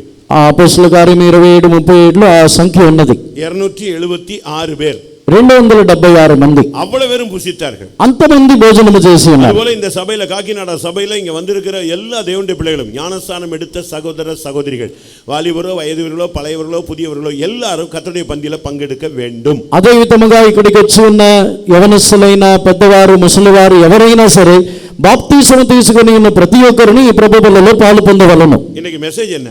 ఈ రోజు మెసేజ్ ఏంటి? நீ భోజనం பண்ணு, నీవు భోజనము చేయవలెను, நீ தப்பி பிழைப்பாய். నీవు తప్పించుకొని బ్రతుకుదు. அதான் முக்கியமான வார்த்தை. అదే ముఖ్యమైన మాట. கர்த்தருடைய பந்தியில பங்கெடுத்தா எனக்கு என்ன கிடைக்கும்? ప్రభు బల్లలో పాలు పొందితే నాకు ఏమి దొరుకుతుంది? நீங்கள் தப்புவீர்கள். మీరు తప్పించుకుందరు. தப்பினார்களா? తప్పించుకున్నారా? அந்த வார்த்தை நடந்ததா? ఆ మాట జరిగిందా? அவங்க எல்லாரும் புசிச்சாங்க. వారందరూ భోజనము చేసిరి. அவனுடைய வார்த்தையை நம்பி புசிச்சாங்க. అతని మాటని నమ్మి భోజనము చేసిరి. அத்தனை பேரும் தப்பினார்களா? అంతమంది తప్పించుకున్నారా? அப்போஸ்தலர் 27:44. అపోస్తలుల కార్యం 27:44 கடைசி వచనం, చివరి వాక్యం. కడమవారిలో కొందరు పలకల మీదను కొందరు ఓడ చెక్కల మీదను పోవాలని ఆజ్ఞాపించెను. ఈలాగు అందరూ తప్పించుకొని దరిచేరిరి. அத்தனை இவ்விதமாய் அத்தனை பேரும் தப்பி கரை சேர்ந்தார். ఈలాగ అందరూ తప్పించుకొని దరి చేరిరి. வாழ்க்கை போராட்டத்துல, జీవిత పోరాటములో, விசுவாச பாதையில, ఈ విశ్వాస మార్గములో, இந்த பிரமாணங்கள் நிறைந்த சபையில, ఈ ప్రమాణములతో నుండి ఉన్న సంఘములో, இந்த மெல்கிசேதேக்கின் முறைமையில் உள்ள ஊழியத்துல, ఈ మెల్కిసెదెకు క్రమములో ఉన్న సేవలో, இந்த அப்போஸ்தல ఐక్యతలో, ఈ అపోస్తలిక ఐక్యతలో, இந்த అన్నగ ஊழியத்தின் మధ్యలో, ఈ నపుంసకులిక సేవకుల మధ్యలో, இதுல நீங்க ஐக்கியப்பட்டு దీనిలో మీరు ఐక్యత కలిగి நீங்கள் தப்பி கரை சேராவிட்டால் பயனமே கிடையாது, பயனே கிடையாது. మీరు తప్పించుకొని దరి చేరకపోతే ప్రయోజనం లేదు. நான் சொல்றது புரியுதா உங்களுக்கு? నేను చెప్పేది మీకు అర్థమవుతుందా? நீங்க தப்பி கரை சேருவதுங்கிறது பரலோகம் போய் சேருவது. మీరు తప్పించుకొని దరి చేరటం అనేది పరలోకం వెళ్ళి చేరటం. நகையை கலத்திருக்கீங்க, మీరు నగల్ని తీసేశారు, மீசை எடுத்துட்டீங்க, మీసాలు తీసేశారు, தாடி எடுத்துட்டீங்க, ఆ గడ్డం తీసేశారు, கலர் ட்ரெஸ் போட மாட்டேன்னு முடிவு எடுத்துட்டீங்க, కలర్ డ్రెస్ వేసుకోనని తీర్మానం చేశారు, மருந்து எடுக்க மாட்டேன், நகை போட மாட்டேன், இன்னும் எத்தனையோ பிரதிஷ்டை நீங்க பண்ணிருக்கீங்க. మందులు తీసుకోను, నగలు ధరించుకోనని ఎన్నో తీర్మానం మీరు చేసి ఉన్నారు. உங்க சம்பாத்தியத்துல எல்லாம் தசம்பாகம் கொடுக்குறீங்க, మీ సంపాద్యములన్నిటిలో దశంభాగం ఇస్తున్నారు, உங்க வீட்டை விட்டு கொடுக்குறீங்க, మీ ఇంటిని అమ్మి ఇస్తున్నారు, நிலத்தை வித்து கொடுக்குறீங்க, మీ పొలములని అమ్మి ఇస్తున్నారు. இந்த సభைக்காக நீங்க எவ்வளவோ காரியம் செய்றீங்க. இதெல்லாம் எதுக்காக? ఈ సంఘము కొరకు మీరు ఎన్నో కార్యములని చేయించున్నారు. ఎందుకొరకు? இந்த உலகத்தை விட்டு தப்பி நம்ம எங்க போய் சேரணும்? ఈ లోకము నుండి తప్పించుకొని ఎక్కడికి వెళ్ళాలి? பரலோகத்தில் கரை சேர வேண்டும். పరలోకము వెళ్ళి ఇది మనం దరి చేరాలి. அப்படி இல்லைன்னா நமக்கு பிரயோஜனம் இல்லையே. అలాగే లేకపోతే మనకు ప్రయోజనం లేదు కదా. பாருங்க, அவங்க எல்லாரும் புசித்தாங்க, எல்லாரும் தப்பி கரை சேர்ந்தார்கள். వారు అందరూ తిని ఉన్నారు, వారందరిని తప్పించుకొని దరి చేరి ఉన్నారు. ராபோஜனம் எடுங்க. ఈ రోజు ప్రభువుల్లో పాలు పొందండి. நான் இப்ப 7 பாயிண்ட் உங்களுக்கு சொல்றேன். నేను మీకు 7 పాయింట్లు మీకు చెప్తాను. நீங்க எதுலெல்லாம் தப்ப முடியும், మీరు ఏ కార్యములు తప్పించుకొనగలరు. கர்த்தருடைய ராபோஜனத்தில் நீங்க பங்கெடுங்க. ప్రభు బల్లలో మీరు పాలు పొందండి. அவர்கள் தப்பி கரை சேர்ந்தது போல நீங்கள் 7 காரியங்களுக்கு தப்ப முடியும். వారు తప్పించుకొని దరి చేరినట్లు మీరు 7 కార్యముల్లో తప్పించుకొందరు. 1 2 பேதுரு 2 పేతురు 2ஆம் அதிகாரம் 2వ అధ్యాయము 20ஆம் வசனம். 20వ వాక్యం. நீங்கள் భోజనం பண்ணுங்கள், ராபோஜனம் எடு, கர்த்தர் உன்னை முதலாவது எதுக்கு உன்னை தப்புவிப்பார். మీరు ప్రభు వల్ల తీసుకోండి, దేవుడు మిమ్మల్ని మొదటిగా ఏ కార్యము నుండి తప్పించుదును. వారు ప్రభువును రక్షకుడైన యేసుక్రీస్తు విషయమై అనుభవ జ్ఞానం చేత ఈ లోక మాలిన్యములను తప్పించుకున్న తరువాత, லோக மாலின்யங்கள், உலகத்தின் அசுத்தங்களுக்கு நீங்கள் தப்புவீர்கள். లోక మాలిన్యములో నుండి వారు తప్పించుకొనవలెను. நீங்க ராபோஜனம் எடுத்துட்டு நல்ல பிரதிஷ்டை பண்ணுங்க, இந்த உலகத்தின் அசுத்தங்களுக்கு நீங்கள் தப்புவீர்கள். ప్రభు వల్ల తీసుకొని మంచిగా ప్రతిష్ఠ చేయండి, మీరు లోక మాలిన్యములో నుండి తప్పించుకుందరు. இந்த உலகம் பாவம் நிறைந்தது, அக்கிரமம் நிறைந்தது, அநியாயம் நிறைந்தது, விபச்சாரம், வேசித்தனங்கள், மாம்சம் நிறைந்தது. ఈ లోకము అక్రమము, అపవిత్రత, విభచారము, జారత్వము అన్నీ నిండిన ఒక లోకము. நீ சாகுற வரைக்கும் இந்த பாவ போராட்டம் இருந்துகிட்டே இருக்கும். నీవు చనిపోయేంత వరకు ఈ పాప పోరాటం నీలో ఉంటుంది. இந்த உலகம் உன்னோடு போராடிட்டே இருக்கும். ఈ లోకము నీతో పోరాడుచు ఉండును. நாங்களோ உலகத்தின் ஆவியை பெறாமல் தேவனிடத்திலிருந்து வந்த பரிசுத்த ஆவியை பெற்றோம் என்று பவுல் 1 கொரிந்தியர் 2ஆம் அதிகாரத்தில் பேசுகிறார். మొదటి కొరింథీయులకు 2వ అధ్యాయంలో పౌలు మేము లోకపు ఆత్మని పొందకుండా దేవుని యొద్ద నుండి వచ్చి ఉన్న పరిశుద్ధ ఆత్మని పొందితిమే అని చెప్పుచున్నాడు. நாம தேவனுடைய ஆவியை பெற்றவர்கள். మేము దేవుని ఆత్మని పొందినవారు. உலகத்தின் வேஷம் கடந்து போகிறது. లోక వేషము గతించిపోవచ్చున్నది. நீங்கள் உலகத்துக்கு ஒத்த வேஷம் தெரியாதிருங்கள். మీరు లోకమునకు తగ్గ వేషమని ధరించుకొనకుడి. இந்த உலக அசுத்தங்களுக்கு நீங்கள் தப்பலாம். మీరు ఈ లోక మాలిన్యములకు తప్పొచ్చు. ஒரு தேவனுடைய பிள்ளை உலக அசுத்தங்களுக்கு தங்களை தப்பிவித்து காத்துக்கொள்ள வேண்டும். ఒక దేవుని బిడ్డ లోక మాలిన్యములో నుండి తమను తప్పించుకొని కాపాడుకొనవలెను. உலகம் பல விதங்கள்ல வருது. లోకము పలు విధములుగా వచ్చుచున్నది. வெளியவே தெரியாது, బయటికే తెలియదు. எல்லாரோடும் எல்லா வல்லமையும் போராடுது. అందరితో అన్ని శక్తులు పోరాడుచున్నది. அப்ப உலகத்தின் அசுத்தங்களுக்கு தப்பணும்னு சொன்னா లోక మాలిన్యములకు తప్పించుకొనవలనంటే அறிகிற அறிவில நீங்கள் வளர வேண்டும். దేవుని ఎరిగే జ్ఞానములో మీరు ఎదగవలెను. நீங்க பிரதிஷ்டையில உங்களை உட்படுத்த வேண்டும். మీరు ప్రతిష్టలో మీరు లోబరుచుకొనవలెను. மற்றவங்க உடுத்துவாங்க, ఇతరులు ధరించుకుంటారు, மற்றவங்க குடிப்பாங்க, ఇతరులు తాగుతారు, மற்றவங்க எப்படியும் வாழ்வாங்க. ఇతరులు ఎలాగైనా జీవిస్తారు. நமக்கு அது முக்கியம் அல்ல. మనకు అది ముఖ్యము కాదు. நாம இயேசுவை போல மாற வேண்டும். మనము యేసు వలె మారవలెను. రెండవది 2 பேதுரு 2 పేతురు 1ஆம் அதிகாரம் మొదటి అధ్యాయం 4ஆம் వచனத்தை பார்க்கும்போது 4వ వాక్యములో చదివినప్పుడు அங்க என்ன சொல்லப்பட்டிருக்கிறது? అక్కడ ఏమని చెప్పబడి ఉన్నది? ఆ మహిమ గుణాతిశయములను బట్టి ఆయన మనకు అమూల్యములను అత్యధికములోనైన వాగ్దానములను అనుగ్రహించున్నాడు. దురాశలను అనుసరించుట వలన లోకమందున భ్రష్టత్వమును ఈ వాగ్దానముల మూలముగా మీరు తప్పించుకొని ఉలగத்துக்கு உண்டான கேட்டுக்கு தப்பலாம். ఇచ్చ ద్వారా వచ్చిన లోకమునకు కలిగిన ఆ నాశనము నుండి తప్పించుకొనుట. మొదలవది ఆశ వரும், మొదటిగా ఆశ వస్తుంది. రెండవది ఇచ్చై వரும், రెండవదిగా ఇచ్చ వస్తుంది. మూడవది పాపం వரும், మూడవదిగా పాపం వస్తుంది. నాలుగవది మరణం వரும், నాలుగవదిగా మరణం వస్తుంది. இச்சை யாக்கோபு 1ஆம் அதிகாரத்தில் சொல்லி இருக்குது, இச்சையானது கற்பம் தரித்து பாவத்தை பிறப்பிக்கும், பாவம் பூர்ணமாகும் பொழுது மரணத்தை பிறப்பிக்கும். యాకోబు మొదటి అధ్యాయంలో చెప్పబడి ఉన్నది, ఆశ ఇచ్చ పాపముని కనుచున్నది, పాపము మరణముని కనుచున్నది. பாவம் 4 ஸ்டெப் உள்ளது. పాపము 4 స్టెప్తో ఉంటుంది. முதல்ல வந்து சின்ன சின்ன தப்பா தான் வரும். మొట్టమొదటిగా చిన్న చిన్న పొరపాట్లు వస్తుంది. సంగీతం 19 కీర్తనలు 19 12 13 వచనங்களை பார்க்கும்போது 12 13 వాక్యముల్లో చూసినప్పుడు அது ஒரு பிழை. మొదటిగా అది పొరపాటు. రెండవదిగా அது மறைவான குற்றமாக வரும். అది రహస్యమైన పాపములు. పురుషனுக்கு தெரியாம, భర్తకు తెలియకుండా, மனைவிக்கு தெரியாம, భార్యకు తెలియకుండా, பெற்றோருக்கு தெரியாம, తల్లిదండ్రులకు తెలియకుండా, ஊழியக்காரங்களுக்கு தெரியாம, సేవకులకు తెలియకుండా இது மறைவான குற்றமாக வந்துகிட்டே இருக்கும். రహస్యమైన పాపముగా వస్తుంది. మూడవదిగా அது ஒரு நாள் எல்லாருக்கும் தெரியும். అది ఒక రోజు అందరికీ తెలుస్తుంది. அதுக்குள்ள நீங்க அதுல பழகிடுவீங்க. దానిలో మీరు అప్పటికే అలవాటు అయిపోయి ఉంటారు. நீங்க என்ன சொல்லுவீங்க? ఇక మీదట మీరు ఏం చెప్తారు? இப்படிதான் செய்வேன் அப்படின்னு சொல்லுவீங்க. నేను అలాగే చేస్తానని చెప్తాం. அதுக்கு பேர் என்ன? దానికి పేరేంటి? துணிகரமான பாவம், దురాభిమైన పాపము. அதுக்கு பிறகு దానికి తర్వాత நீங்கள் பெரும் பாதகர்களாய் மாறிவிடுவீங்க. మీరు అధిక ద్రోహము చేయవారే మారుదురు. அதுதான் சங்கீதம் 19 12 13 சொல்லி இருக்கு. దాన్ని కీర్తనలు 19 11 12 చెప్పుచున్నది. நீங்கள் இந்த போஜனத்தை புசியுங்கள், இந்த 4 தன்மைகளுக்கு நீங்கள் தப்புவீங்க. இச்சையினால் உலகத்துக்கு உண்டான கேட்டுக்கு தப்புவீங்க. మీరు ఈ భోజనముని తినుడి, అప్పుడు మీరు ఇచ్చ ద్వారా వచ్చుచున్న లోకమిక నాశనము నుండి మీరు తప్పించుకుందరు. 1 కొరింథీయులు మొదటి కొరింథీయులకు 10వ అధ్యాయం 10వ అధ్యాయము 13వ వచనం. 13వ వాక్యం. இங்கே நீங்க பார்க்கும் பொழுது சோதனைகளுக்கு தப்புவது. ఇక్కడ మీరు చూసినప్పుడు శోధనలో నుండి మీరు తప్పించుకొనుచున్నారు. ஒவ்வொரு விசுவாசிக்கும் ஒவ்வொருத்தருக்கும் சோதனைகள் இருக்கு. ప్రతి విశ్వాసికి ప్రతి ఒక్కరికి శోధనలు ఉన్నాయి. వయసానవங்களுக்கு సోదన இருக்கு, వృద్ధులైన వారికి శోధనలు ఉన్నాయి, వాలిబరులకు సోదన இருக்கு, యవనస్తులైన వారికిను శోధనలు ఉన్నాయి, పిల్లలకు సోదన இருக்கு, చిన్న పిల్లలకు కూడా శోధనలు ఉన్నాయి. எல்லாருக்கும் சோதனைகள் வந்துகிட்டே இருக்கும். అందరికీ శోధనలు వస్తూనే ఉంటాయి. ஆனா சோதனைக்கு உட்படாதபடி இருக்கணும்னா நீங்க கெத்சமனேக்கு போகணும். మీరు శోధనలో పడకుండా ఉండవాలంటే మీరు గెత్సెమనేకి వెళ్ళాలి. యేసు గెత్సెమనేలో என்ன சொன்னாரு? యేసు ప్రభు గెత్సెమనేలో ఏమన్నాడు? சோதனைக்கு உட்படாதபடிக்கு என்னோடு கூட 1 மணி நேரமாவது விழித்திருந்து జెబియుంగల్. శోధనలో పడకుండా ఉండుటకు మీరు నాతో కూడా ఒక్క గడి అయినను మెలకుగా ఉండి ప్రార్థించుడి. డైలీ నైట్ 1 மணி நேரம் எழும்பி ஜெபம் பண்ணு, శోధనల నుండి నీ తప్పலாம். ప్రతిరోజు రాత్రి లేచి 1 గంట ప్రార్థన చేయండి, శోధన నుండి మీరు తప్పించుకోవచ్చు. எல்லா சோதனைகளிலும் தப்புவிப்பார். దేవుడు మిమ్మల్ని అన్ని శోధనల నుండి తప్పించును. యోవాన్ యోహాను 10ஆம் அதிகாரம் 10వ అధ్యాయము 33 39 వசனங்கள்ல பார்க்கும் பொழுது 33 39 వాక్యముల్లో చదువుతున్నప్పుడు இயேசுவின் மேல கல்லெறிய அவர்கள் ட்ரை பண்றாங்க. యేసు ప్రభు మీద రాళ్ల రువుటకు వారు ప్రయత్నించుచున్నారు. நம்மையும் கூட நீங்க நல்லது செஞ்சாலும் உங்க மேல கல்லெறிவாங்க. మనల్ని కూడా మీరు మేలు చేసినా మిమ్మల్ని రాళ్లు రువుతారు. நல்லா ஜெபிச்சீங்கன்னா அதுக்கு ஒரு கமெண்ட் கொடுப்பான். మంచిగా ప్రార్థన చేస్తే దానికి ఒక కమెంట్ ఇస్తారు. கொஞ்சம் ஊழியம் செஞ்சீங்கன்னா அதுக்கு ஒரு கமெண்ட் கொடுப்பான். మంచిగా సేవ చేస్తే దానికి ఒక కమెంట్ ఇస్తారు. உடனே உங்க மேல கல்லெறிவாங்க. వెంటనే మీ మీద రాళ్లు రువుతారు. இது உலகம். இது இருக்கு. ఇది లోకము, సంఘములోనే ఉన్నాయి. ஆனா நீங்க ராபோஜனம் எடுத்துட்டீங்கன்னா யாரு கல்லெறிஞ்சாலும் நீங்க அதை பத்தி கண்டுக்கவே மாட்டீங்க. మీరు ప్రభు బల్ల తీసుకుంటే ఎవరు రాళ్లతో కొట్టినా మీరు పట్టించుకోరు. ஸ்தேவான் மேல కல்லెறிஞ்சாங்க. స్టెఫన్ మీద రాళ్లు కొట్టి ఉన్నారు. கண்டுக்கவே இல்ல. అతను పట్టించుకోలేదు. அவன் ஸ்தேவான் கல்லெறியறத பார்க்காம வானம் திறந்திருக்கிறதை பார்க்க ஆரம்பிச்சான். స్టెఫను రాళ్లతో కొట్టే వారిని చూడకుండా ఆకాశము తెరవబడిట ఉండటమును చూచుచున్నాడు. రాబోజనం எடுங்கள். మీరు ప్రభు బల్ల తీసుకోండి. உலகத்தின் அசுத்தங்களுக்கு தப்பலாம். మీరు లోక మాలిన్యము నుండి తప్పించుకోవచ్చు.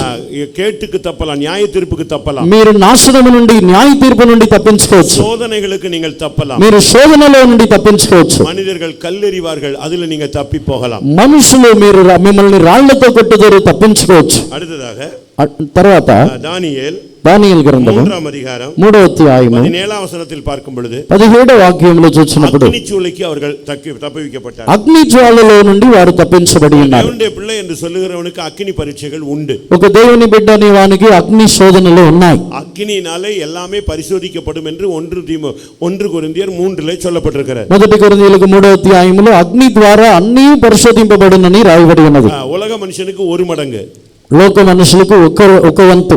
ஆனால் ஆவிக்குரிய మనుషனுக்கு 7 மடங்கு அக்னி சூளை வரும். ఆత్మీయమైన మనుషులకు 7 రెట్లు అగ్ని శోధనలు వస్తాయి. 7 times நமக்கு போராட்டங்கள் ஜாஸ்தியாகும். 7 రెట్లు మనకు పోరాటములు అధికమవుతున్నది. ஆனா நீ கர்த்தருடைய பந்தியில நீ சரியா பங்கெடுத்தீனா, కానీ నీవు ప్రభు బలలో సరిగా పాలుపొందినట్లయితే அந்த అగ్ని சூளையை ஒண்ணுமில்லாமல் ஆக்கி விடுவார். ఆ అగ్ని జ్వాలని ఏమీ లేకుండా చేయను. దానియేలు 6వ அதிகாரம் 6వ అధ్యాయం 20ஆம் వచనத்தை பார்க்கும்போது 20వ వాక్యంలో చదివినప్పుడు உனக்கு சிங்ககபிலிருந்து நீ தப்புவிக்கப்படலாம். సింహం యొక్క గృహలో నుండి నీవు తప్పించబడదు. நீங்க ராபோஜனம் எடுத்துட்டு మీరు ప్రభు బల్ల తీసుకొని நல்லா தேவனை ஆராதிக்கணும்.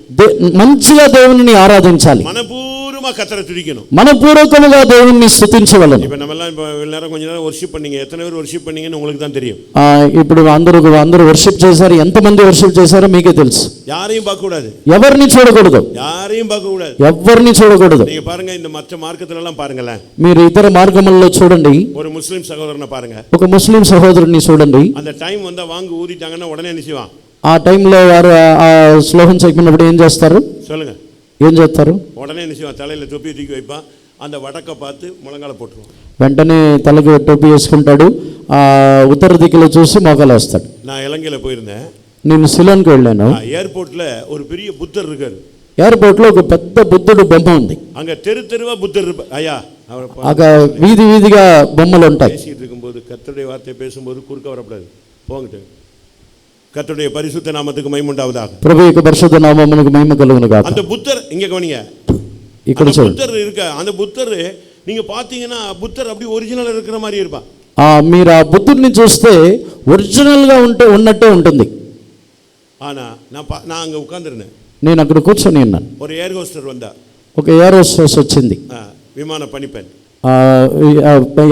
ఫ్లైట్ లో పనిచేసే అమ్మాయి அப்படியே வந்து செருப்பை கலத்தி போட்டு அந்த புத்தருக்கு முன்னால நின்னா பாருங்க, மனதுருகி அப்படியே மனதுருகி விண்ணப்படுறேன். அங்க எல்லா நாட்டுக்காரனும் வரான் போறான். அது ஒரு வாலிப பிள்ளை, எதையும் பத்தி கவலைப்படுறது இல்லை. అక్కడ ఆమె చెప్పులు ఇప్పేసి మిక్కిలి దీనముగా, అక్కడ చాలా మంది చాలా దేశస్తులు వస్తున్నారు, దేన్ని గురించి పట్టించుకోకుండా நீங்க எதையும் பார்க்க கூடாது. ఆరాధించినప్పుడు దేన్ని చూడకూడదు.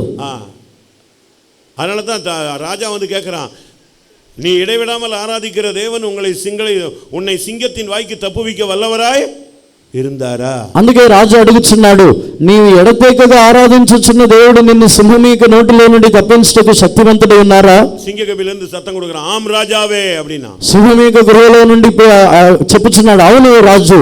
రాబోజన எடுத்து பாரு. ప్రభు బల్ల తీసుకొని చూడండి. సింగத்தின் வாயெல்லாம் கர்த்தர் கட்டுவார். సింహం యొక్క నోరులోని దేవుడు మూసివేయును. ஒருத்தனும் உனக்கு விரோதமா பேச விட மாட்டார். ఎవరును నీకు విరోధముగా మాట్లాడనివ్వరు. ஒருவனும் உனக்கு முன்பாக எதிர்த்து நிற்பதில்லை. ఎవరును నీకు విరోధముగా ఎదిరించి నిలబడలేడు. யோசுவாட்ட சொன்னார், உனக்கு ஒருவனுக்கு முன்பாக ஒருவனை எதிர்த்து நிற்க முடியாது. యెహోషువతో చెప్పి ఉన్నారు, నీకు విరోధంగా ఎవరిని ఎదిరించి నిలబడలేరు. பவுல்கிட்ட சொன்னாரு, உனக்கு விரோதமா ஒருவனும் உன் மேல கை போட மாட்டான். పౌలుతో చెప్పి ఉన్నారు, నీకు విరోధంగా ఎవరు నీ మీద చేయి వేయడు. 1 சாமுவேல் 18ஆம் அதிகாரம் 11ஆம் வசனத்தை பார்க்கும்போது, మొదటి సమూయేలు 18వ అధ్యాయము 18వ వాక్యంలో அங்க ஈட்டியை வீசுறான். ఈటని విసురుచున్నాడు. சவுல் தாவீது மேல ஈட்டி வீசுறான். సౌలు దావీదు మీద ఈటని విసురుచున్నాడు. ஆனா கர்த்தர் அவனை தப்புவித்தார். కానీ దేవుడు అతన్ని తప్పించాడు. யாரு உன் மேல என்ன வீசினாலும் உன் மேல படாது. ఎవరు నీ మీద దేనిని విసిరినను నీకు తగలదు. 124ஆம் சங்கீதம் 124వ కీర్తన 7ஆம் வசனம். 7వ వాక్యం. உன் பிள்ளைகளுக்கு கண்ணி வச்சிருக்கலாம். నీ పిల్లలకు వారు ఉరి పెట్టి ఉండొచ్చు. బిజినెస్ లో కన్ని వச்சிருக்கலாம். నీ బిజినెస్ లో వారు ఉరి ఉంచొచ్చు. உன் குடும்பத்துக்கு கண்ணி வச்சிருக்கலாம். నీ కుటుంబానికి వారు ఉరి పెట్టి ఉండొచ్చు. 124:7 124:7 సంగీతం. పక్షి తప్పించుకున్నట్లు మన ప్రాణము వేటకాండ్ర ఉరి నుండి తప్పించుకొని ఉన్నది. ఉరి తెంపబడను, మనము తప్పించుకొని ఉన్నాము. కన్ని తెరితది, நாம் தப்பினோம். ఉరి తెంపబడి ఉన్నది, మనము తప్పించుకొని ఉన్నాం. உனக்கு விரோதமா உன் பிள்ளைகளுக்கு உன் குடும்பத்துக்கு விரோதமான வைத்த கன்னிகள் இந்த ராபோஜனத்தில் தெரிக்கணும். నీకు విరోధముగా, నీ పిల్లలకు విరోధముగా, కుటుంబమునకు విరోధముగా పెట్టి ఉన్న ఆ ఉరి ఈ ప్రభు వల్ల అది తెంపివేయబడాలి. ஆனபடினால் అందుకే நீங்கள் భోజనం பண்ணுங்கள், మీరు భోజనం చేయండి. இனி சம்பவிக்க போகிற எல்லாவற்றுக்கும் தப்பி நீங்கள் மனிதகுமாரனுக்கு முன்பாக போய் நிற்பீர்கள். ఇక సంభవించబోచున్న సమస్త కార్యముల్లో నుండి తప్పించుకొని మీరు మనుష్య కుమారుడి ఎదుట నిలబెడతారు. లూకా సువార్త 21:36 వాసింగల్. 36వ వాక్యముని చదవండి. కాబట్టి మీరు జరగబో వీటినెల్లను తప్పించుకుని మనుష్య కుమారుని ఎదుట నిలవబట్టకు శక్తి గలవారగునట్లు ఎల్లప్పుడూ ప్రార్థన చేయొచ్చు, మెలకుగా ఉండుడని చెప్పెను. கர்த்தருடைய பரிசுத்த நாமத்துக்கு மகிமை உண்டாவதாக. ప్రభు యొక్క పరిశుద్ధ నామమునకు మహిమ కలుగునుగాక. భోజనం பண்ணுங்கள், இனி வரும் எல்லா போராட்டங்களுக்கும் தப்பி நீங்கள் இயேசுவின் வருகையிலே மனுஷகுமாரனுக்கு முன்பாக போய் நிற்பீர்கள். మీరు భోజనము చేయండి, రాబోచున్న సమస్త విధములైన పోరాటములో నుండి తప్పించుకొని యేసు ప్రభు యొక్క రాకడలో ఆ మనుష్య కుమారుడి ఎదుట వెళ్ళి నిలబెడతారు. எல்லாரும் கண்களை மூடுவோம். అందరిని కన్నులు మూసుకొనుదాము. இன்னைக்கு கர்த்தர் உனக்கு கொடுக்கிற வார்த்தை, ఈ రోజు నీకు దేవుడు ఇచ్చే మాట, நீ భోజనం பண்ணு, నీవు భోజనము చేయము, நீ தப்பி பிழைப்பாய். నీవు తప్పించుకొని బ్రతుకుదు. உன் தலையில் உள்ள முடி எல்லாம் எண்ணப்பட்டிருக்கிறது. నీ తల మీద ఉన్న తల వెంట్రుకలు లెక్కించబడి ఉన్నది. நீ பயப்படுகிற மாதிரி உனக்கு ஒன்றும் சம்பவியாது. నీవు భయపడేటట్టు ఏమీ నీకు సంభవించదు. எல்லா போராட்டங்களுக்கும் தப்பி நீ இயேசுவின் வருகையிலே போய் நிற்பாய். సమస్త పోరాటములో నుండి తప్పించుకొని యేసు ప్రభు యొక్క రాకడలో నీవు నిలబడదు. ஏனென்றால் என்னுடைய மாம்சத்தை புசித்து என் ரத்தத்தை பானம் பண்ணுவதற்கு நித்திய ஜீவன் உண்டு. ఎందుకంటే నా శరీరముని తిని నా రక్తముని త్రాగువానికి నిత్య జీవము గలదు. எல்லா கண்களை மூடி முழங்கால் படியிடுவோம். అందరిని కన్నులు మూసుకొని మోకాళ్ళ మీద నిలబడండి. எல்லாரும் ஒரு தீர்மானம் எடுத்துக்கொள்ளுங்க. అందరిని ఒక తీర్మానము తీసుకోండి. சரியான ஒரு தீர்மானம் எடுங்க. సరైన ఒక తీర్మానము తీసుకోండి. ஒருவேளை சரியான அறிக்கை செய்யாம இருக்கலாம். ఒకవేళ సరైన ఒప్పుకోలు చేయకుండా ఉండి ఉండవచ్చు. சரியான ஒப்புரவாகுதல் இல்லாம இருக்கலாம். సరైన ఒక సమాధాన పడటం లేకపోవచ్చు. எல்லாரும் கண்களை மூடுவோம். అందరిని కన్నులు మూసుకొందాము. ஆமென். எத்தனை பேர் உங்களை ஒப்பு கொடுக்கிறீங்க? ఎంతమంది మిమ్మల్ని అప్పగించుకొనిచున్నారు? భోజనం பண்ணுங்கள். భోజనము చేయండి. நீங்கள் தப்பி பிழைக்க உதவும். మీరు తప్పించుకొనుటకు అది సహాయం చేయను. கர்த்தர் என்கிட்ட தான் பேசினாருன்னு சொல்றவங்க கண்களை மூடி முழங்கால் படியிடுங்க. దేవుడు నాతోనే మాట్లాడి ఉన్నారని చెప్పేవారు కన్నులు మూసుకొని మోకాళ్ళ మీద నిలబడండి. யார் எடுத்தாலும் எடுக்காட்டாலும் நான் கர்த்தருடைய பந்தியில பங்கெடுப்பேன். ఎవరు తీసుకున్నా తీసుకోకపోయినా నేను ప్రభు బల్లలో పాలు పొందుతాను. அவருடைய சரீரத்துக்கும் அவருடைய ரத்தத்துக்கும் நான் உரியவன். ఆయన శరీరమునకు రక్తమునకు నేను పాలువాడును. என்னை அவர் மீட்டுக் கொண்டார். నన్ను ఆయన విమోచించెను. என்ன வந்தாலும் சரி, என்ன நடந்தாலும் சரி, ఏమి వచ్చినను ఏమి జరిగినను సరే நான் கர்த்தருடைய பந்தியில பங்கெடுக்கிறேன்னு சொல்றவங்க கைகளை வைத்துங்க. నేను ప్రభు బల్లలో పాలు పొందుతాను చెప్పేవారు చేతులు పైకెత్తండి. பசியோ பட்டினியோ நிர்வாணமோ நாசமோசமோ உயர்வோ தாழ்வோ மரணமோ ஆனாலும் கிறிஸ்துவின் அன்பை விட்டு என்னை பிரிப்பவன் யார்? ఆకలో దుఃఖము పస్తులో మరణమైనను జీవమైనను వెచ్చైనను తగ్గైనను నన్ను క్రీస్తు యొక్క ప్రేమ నుండి ఎడబాపగలవాడు ఎవడు? எத்தனை பேர் வாய் திறந்து அப்படி சொல்ல போறீங்க? ఎంతమంది నోరు తెరిచి అలా చెప్పబోతున్నారు? வாய் திறந்து கிறிஸ்துவின் அன்பை விட்டு என்னை பிரிப்பவன் யார்? నోరు తెరిచి చెప్పండి, క్రీస్తు ప్రేమ నుండి నన్ను ఎడబాపువాడు ఎవడు? அவருடைய சரீரத்துக்கு நான் சொந்தமானவன். ఆయన శరీరమునకు సొంతమైన వాణ్ణి. அந்த இரத்தத்துக்கு எனக்கு சொந்தம் உண்டு. ఆ రక్తం మీద నాకు ఒక హక్కు ఉంది. ஓ, அது எனக்காக கிழிக்கப்பட்ட சரீரம். అది నా కొరకు కాల్చివేయబడిన శరీరము, அது எனக்காக சிந்தப்பட்ட ரத்தம், అది నా కొరకు కాల్చబడిన రక్తము. யார் புசித்தாலும் புசிக்காவிட்டால் நான் மரணம் அடையும் வரை புசிப்பேன். ఎవరు భోజనము చేసిన చేయకపోయినను మరణ వరకు నేను భోజనము చేయుదును. எத்தனை பேர் இப்படி தீர்மானம் எடுக்கிறீங்க? ఎంతమంది అలా తీర్మానం చేస్తున్నారు? மட்டும் கைகளை வைத்துங்க. వారు మాత్రం చేతులు పైకెత్తండి. கர்த்தர் உங்களுக்கு ஒரு அபிஷேகம் தர போகிறார். దేవుడు వారికి ఒక అభిషేకం ఇవ్వబోతున్నారు. அந்த அபிஷேகத்தோடு கர்த்தருடைய பந்தியில வந்து உட்காருங்க. ఆ అభిషేకంతో ప్రభువులో వచ్చి కూర్చోండి. கர்த்தருடைய பந்தியில பங்கெடுக்கிறவங்க எல்லாம் கைகளை உயர்த்துங்கள். ప్రభువులో పాలు పొందే వారు చేతులు పైకెత్తండి. கர்த்தர் உனக்கு ஒரு அபிஷேகம் தர போகிறார். దేవుడు నీకు ఒక అభిషేకం ఇవ్వబోతున్నారు. இந்த அபிஷேகத்தோடு உள்ள வா. ఈ అభిషేకంతో లోపలికి రండి. భోజనం பண்ணு. భోజనం చేయండి. கர்த்தர் உன்னை தப்புவிப்பார். దేవుడు నిన్ను తప్పించును. உன்னை மனுஷகுமாரனுக்கு முன்பாக கொண்டு போய் நிறுத்துவார். నిన్ను మనుష్య కుమారుని ఎదుట నిలబెట్టును.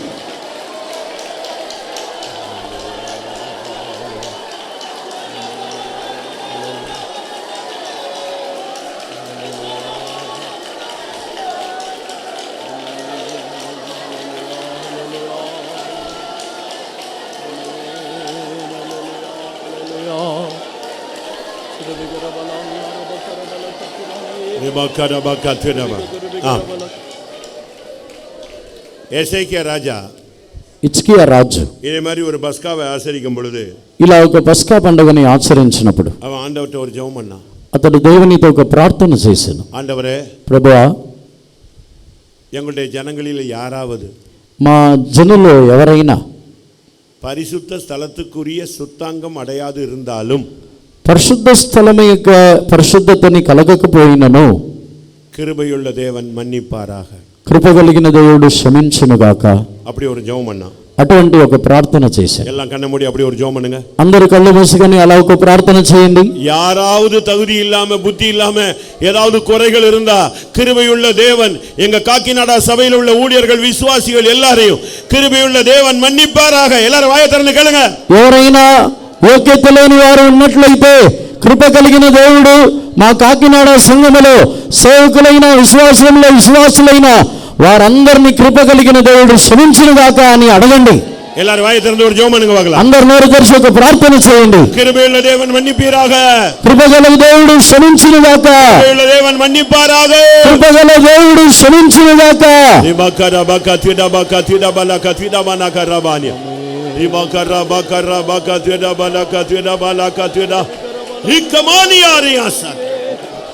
హల్లెలూయా. కృప కలిగిన దేవుడు క్షమించాలి. కృప కలిగిన దేవుడు క్షమించునుగాక. ప్రభువా, ఎవరిని యోగ్యత లేని వారు ఉండకూడదయ్యా. కృప కలిగిన దేవుడు క్షమించాలి. హల్లెలూయా, హల్లెలూయా, హల్లెలూయా. రిబకర బలకతి కరమన దిడిబిదిన మనకతిద.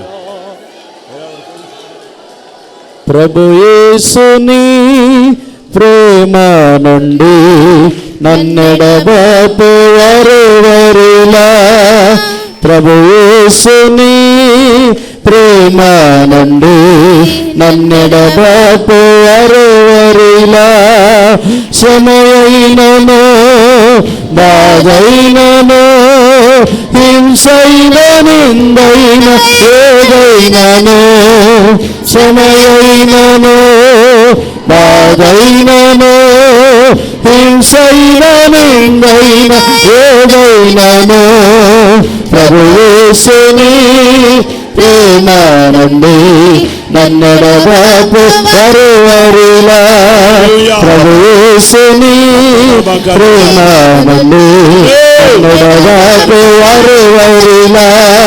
ప్రభు యేసుని ప్రేమ నుండి నన్నెడబాపు వరువరులా. ప్రభు యేసుని ప్రేమ నుండి నన్నెడబాపు వరువరులా. ప్రభు యేసుని ప్రేమ నుండి నన్నెడబాపు వరువరులా.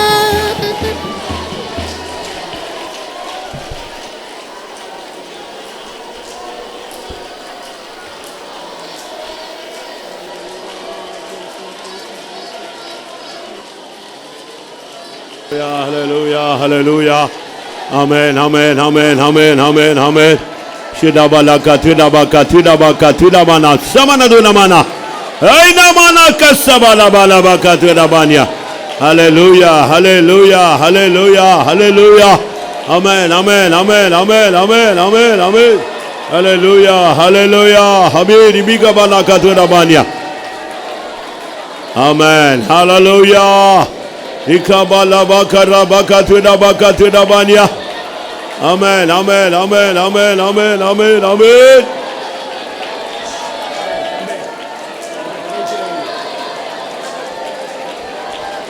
Hallelujah, hallelujah.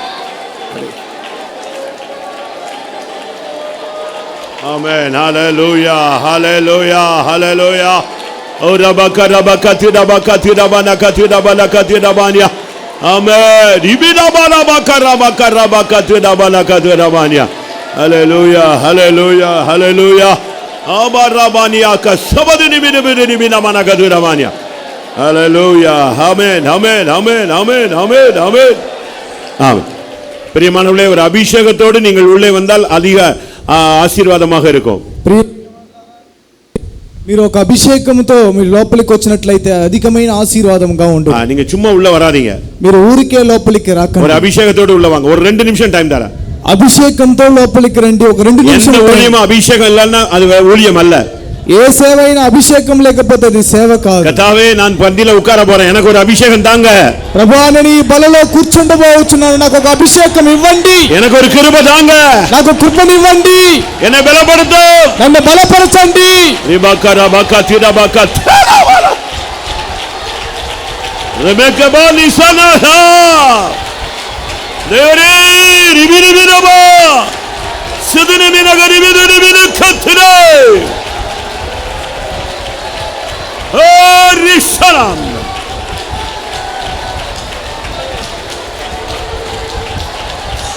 Hello.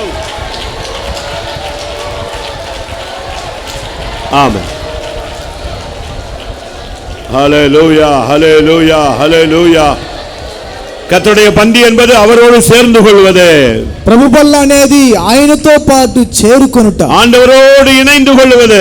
ఆయనతో పాటు ఏకీభవించుట. எல்லாரும் அவரோடு கிட்ட வாருங்கள். ஹalleluya. అందరూ ఆయనకి సమీపంగా రండి. அவருடைய மார்பிலே சாய்ந்து கொள்ளுங்கள். ఆయన రొమ్ములో ఆనుకొనండి. రిబకరా నిమహసనా హైలమ హబిదమానరే. రిబకరా బకతడా. ఆమేన్. கர்த்தருடைய சமூகத்துக்காய் ஸ்தோத்திரம் பண்ணுவோம். దేవుని యొక్క సన్నిధి కొరకై స్తోత్రించెదము. ஆவியானவருடைய ஆளுகைக்காய் ஸ்தோத்திரம் பண்ணுவோம். ఆత్మదేవుని యొక్క ఏలుబడి కొరకై స్తోత్రించెదము. தேவனுடைய வார்த்தைகளுக்காய் ஸ்தோத்திரம் பண்ணுவோம். దేవుని యొక్క మాటల కొరకై స్తోత్రించెదము. ஸ்தோத்திரம். ஜெபம். పరిశుద్ధమైన తండ్రి, ఆస్పదానమైన సమయం కొరకు స్తోత్రనైనా స్తోత్రం స్తోత్రం స్వామి స్తోత్రం. యేసయ్యా గడిచిన దినమంతా జరిగిన దేవాస్తుతిగన కుటుంబం కూడా ఆశీర్వదించినందుకు స్తోత్రం. ప్రతి ఒక్క కుటుంబంలో కూడా యేసయ్యా స్తోత్రం. మీ వాక్యం ద్వారా మమ్మల్ని దగ్గర మాట్లాడి మమ్మల్ని శుద్ధీకరించి పరిశుద్ధపరిచినందుకు స్తోత్రం స్వామి స్తోత్రం. ఈ సాయంకాల సమయంలో కూడా ప్రభువుల ఆరాధన మీరు ఆశీర్వదించినందుకు స్తోత్రనైనా స్తోత్రమై తీసుకొచ్చిన పరిశుద్ధుల కొరకు స్తోత్రనైనా స్తోత్ర పరిశుద్ధుల ద్వారా సంఘంలో కూడా గొప్ప ఉజ్జీవం పంపించినందుకు స్తోత్రనైనా స్తోత్రమయ్యా స్తోత్ర. ప్రతి ఒక్కరు కూడా దేవా ఎవరెవరు మీకు దూరంగా ఉన్నారో వాళ్ళందరూ కూడా దేవా మీ దగ్గరకు వచ్చి మీరు మీద ఆదుకొని దేవా స్తోత్రమయ్యా మిమ్మల్ని ఆనందించడానికి కృప దయచేయనైనా స్తోత్రమయ్యా స్తోత్ర స్వామి స్తోత్రం. యేసయ్యా ఈ ప్రభువుల ఆరాధన ద్వారా దేవా స్తోత్రం. ప్రతి ఒక్కరు కూడా దేవా స్తోత్రం ఎన్నో విధమైన లోక మాన్యములందు కూడా తప్పించడానికి దేవా మీరు మార్గం తెరిచిన దేవుడిగా ఉన్నారు. దేవా స్తోత్ర. రహస్య పాపం కూడా ఎవరు ముట్టకుండా దేవా మీరు కాపాడుతున్న దేవుడిగా ఉన్నారు. శోధనలందు కూడా మీరు తప్పించిన దేవుడిగా ఉన్నారు. అగ్ని శోధనందు సింగ గెబీలందు కూడా దేవా స్తోత్రమయ్యా మీ పిల్లలు తప్పించిన దేవుడిగా ఉన్నారు. నిజమే స్వామి. ఈ వాక్యం ద్వారా స్వామి ప్రతి ఒక్కరు కూడా జీవితంలో దేవా శోధనకి తప్పించడానికి దేవా స్తోత్ర లోకమాల్యములన్నింటిలో తప్పించడానికి కృప దయచేయనైనా స్తోత్రమయ్యా స్తోత్రం. ప్రతి ఒక్కరు కూడా దేవా మీ బల ఆరాధనకి యోగ్యులుగా మార్చనైనా స్తోత్రం. ఎవరు కూడా అభ్యంతరంగా దేవా ఉండకుండా ప్రతి ఒక్కరు మీ రథం ద్వారా దేవా స్తోత్రమయ్య పరిశుద్ధపరిచి శుద్ధీకరించి మీరు అక్కడికి సిద్ధపరచు. యేసు నామములో అడుగుతున్నాం తండ్రి.